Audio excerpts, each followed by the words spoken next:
ప్రభు పేరట మీ అందరికీ శుభాభివందనములు. ఈరోజు మన అనుదిన వాక్య ధ్యానమైన ఎడారిలో సెలయేర్లలోని వాక్యము. యేసు దేవుని కుమారుడని నమ్మువాడు తప్ప లోకమును జయించువాడు మరి ఎవడు? యోహాను రాసిన మొదటి పత్రిక 5వ అధ్యాయము 5వ వచనము. నీలాకాశం నవ్వుతున్నప్పుడు, మలయ మారుతాలు వీస్తున్నప్పుడు, పరిమళ సుమాలు పూస్తున్నప్పుడు తేలికే దేవుణ్ణి ప్రేమించడం. పూలు పూసిన లోయల గుండా, సూర్యుడు వెలిగించిన కొండల మీద పాటలు పాడుతూ పరుగులెత్తే వేళ తేలికే ఆయన చిత్తాన్ని అనుసరించడం.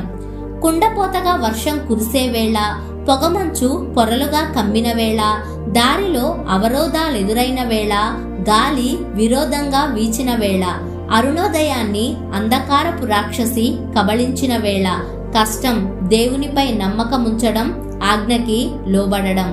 పాటలు పాడే పిట్టలు గాలిలో పందాలు వేసే వేళ, సన్నుతి గీతాలు మనసులో మనుగడలో సంతోషం నింపే వేళ తేలికే నమ్మకముంచడం గాని, పాట ఆగిపోతే, కష్టాలతో కాలం స్తంభిస్తే కావాలి మనకి భయ సందేహాలను అధిగమించే విశ్వాసం. దేవుడే దీన్ని మనకు దయచేస్తాడు, లోటును భర్తీ చేస్తాడు. ఆయన మాటని నమ్మి ఆధారపడి అడుగుదాం విశ్వాసంతో. మార్గం కఠినమైన సరళమైన సదా మన నాయకుడు ఆయనే. అనుదిన అవసరాలను అందించేవాడాయనే.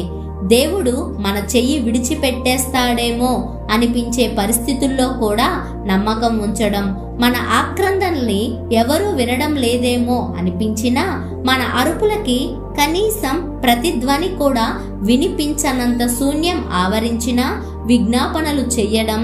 ఈ లోకం ఓ యంత్రంలాగా దాని పని అది చేసుకుంటూ పోతూ కలకాలం ఎవరితో నిమిత్తం లేకుండా కొనసాగుతూ ఉన్నప్పుడు కూడా దేవుడు నిద్రపోవడం లేదు.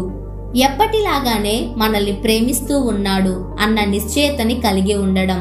ఇది కావాలి అని కోరుకోకుండా మనకి ఏది దక్కితే అది దేవుడు మనకిచ్చిందని అనుకోవడం, ఓపికతో ఎదురు చూడడం, విశ్వాసం ఎండిపోతుందేమోనన్న భయం తప్ప ఇక చావుకైనా భయపడకపోవడం, ఇదే లోకాన్ని జయించే విశ్వాసం అంటే.